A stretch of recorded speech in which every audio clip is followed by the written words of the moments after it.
বিসমিল্লাহির রহমানির রহিম। আজকের আয়োজনে থাকছে মধ্যযুগের লোক সাহিত্য এবং মধ্যযুগের উল্লেখযোগ্য সাহিত্যকর্ম নিয়ে বাংলা সাহিত্যের একটি আয়োজন। আপনারা মন দিয়ে দেখতে থাকুন পুরো আয়োজনটি। প্রশ্নে ফিরে যাচ্ছি। ইংরেজি ফোকলোর শব্দের বাংলা প্রতিশব্দ কি? ইংরেজি ফোকলোর শব্দের বাংলা প্রতিশব্দ হচ্ছে লোকসাহিত্য। লোকসাহিত্যের প্রাচীনতম নিদর্শন কি? লোকসাহিত্যের প্রাচীনতম নিদর্শন হচ্ছে ছড়া। গম্ভীরা গান কোথায় গাওয়া হয়? গম্ভীরা গান গাওয়া হয় হচ্ছে রাজশাহী অঞ্চলে। ঠাকুরমার ঝুলি এবং ঠাকুরদার ঝুলি প্রভৃতি রূপকথার বই সম্পাদনা করেন কে? ঠাকুরমার ঝুলি এবং ঠাকুরদাদার ঝুলি প্রভৃতি রূপকথার বই সম্পাদনা করেন হচ্ছে দক্ষিণারঞ্জন মিত্র মজুমদার। মহুয়া পালাগানের অন্যতম চরিত্র কে ছিলেন? মহুয়া পালাগানের অন্যতম চরিত্র ছিলেন হচ্ছে নদের চাঁদ। ব্যালার্ড ব্যালার্ড কি? ব্যালার্ড হচ্ছে এক ধরনের গীতিকা। মহুয়া পালাটির রচয়িতা কে? মহুয়া পালাটির রচয়িতা ছিলেন হচ্ছে দ্বিজ কানাই। বাংলা সাহিত্যের সর্বাধিক সমৃদ্ধ ধারা গীতি কি? বাংলা সাহিত্যের সর্বাধিক সমৃদ্ধ ধারা হচ্ছে গীতি কবিতা। ময়মনসিংহ গীতিকা সংগ্রহ করেন কে? ময়মনসিংহ গীতিকা সংগ্রহ করেছিলেন দীনেশচন্দ্র সেন। দোভাষী পুঁথি সাহিত্যের প্রথম সার্থক কবি কে ছিলেন? দোভাষী পুঁথি সাহিত্যের প্রথম সার্থক কবি ছিলেন ফকির গরিবুল্লাহ। পুঁথি সাহিত্যের উদ্ভব ঘটেছিল কবে? পুঁথি সাহিত্যের উদ্ভব ঘটেছিল হচ্ছে অষ্টাদশ শতাব্দীতে। পুঁথি সাহিত্য বলতে কি বোঝানো হয়? পুঁথি সাহিত্য বলতে বোঝানো হয় ইংরেজি ইসলামী চেতনা সম্পৃক্ত সাহিত্যকে বোঝানো হয় পুঁথি সাহিত্য বলতে। পাঁচালী গানের প্রধান কবি কে? পাঁচালী গানের প্রধান কবি ছিলেন হচ্ছে দাশরথী রায়। বাংলা টপ্পা গানের জনক কে ছিলেন? বাংলা টপ্পা গানের জনক ছিলেন হচ্ছে নিধুবাবু বা রামনিধি গুপ্ত।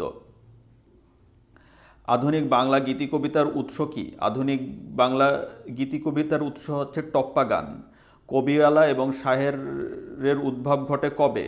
কবিয়ালা এবং শায়েরের উদ্ভব ঘটে হচ্ছে 18 শতকের শেষার্ধে অথবা 19 শতকের প্রথমার্ধে। কবিগানের প্রথম কবি কে? কবিগানের প্রথম কবি ছিলেন হচ্ছে গজলাগুই। কবিগানের প্রথম কবি ছিলেন হচ্ছে গজলাগুই। কবিগান রচয়িতা ও গায়ক হিসাবে পরিচিত কে ছিলেন? কবিগানের রচয়িতা এবং গায়ক হিসাবে পরিচিত ছিলেন হচ্ছে অ্যান্টনি ফিরিঙ্গি এবং রামপ্রসাদ রায়। টপ্পা কি? টপ্পা মূলত হচ্ছে এক ধরনের গান।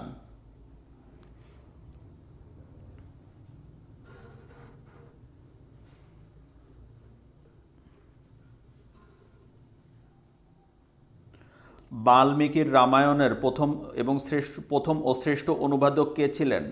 বাল্মীকির রামায়ণের প্রথম ও শ্রেষ্ঠ অনুবাদক ছিলেন হচ্ছে কৃত্তিবাস ওঝা। লাইলি মজনু কাব্যের উৎস কি? লাইলি মজনু কাব্যের উৎস হচ্ছে আরবি লোকগাথা। প্রাচীনতম বাঙালি মুসলমান কবি কে ছিলেন? প্রাচীনতম বাঙালি মুসলমান কবি ছিলেন শাহ মোহাম্মদ সগীর। সতী ময়না ও লোর চন্দ্রানী কবিতাটির রচয়িতা কে? সতী ময়না এবং লোর চন্দ্রানী কবিতাটির রচয়িতা হচ্ছে দৌলত গাজী।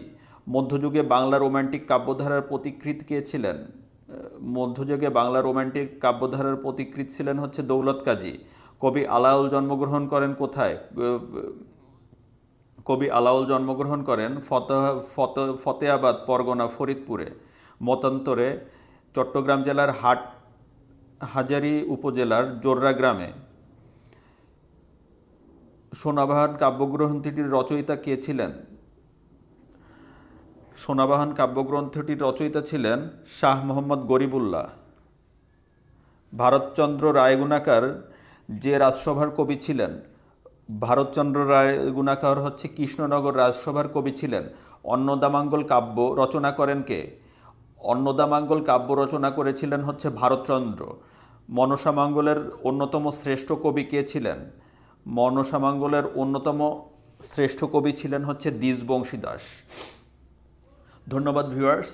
আজকের ভিডিওটি এ পর্যন্তই। আমার ভিডিওগুলি যদি আপনাদের ভালো লেগে থাকে তবে আমার চ্যানেলটি সাবস্ক্রাইব করুন এবং নতুন নতুন ভিডিওর আপডেট পেতে পাশে থাকা বেল আইকনটি প্রেস করুন। সবাই ভালো থাকবেন, সুস্থ থাকবেন, শুভকামনা সবার জন্য। আল্লাহ হাফেজ।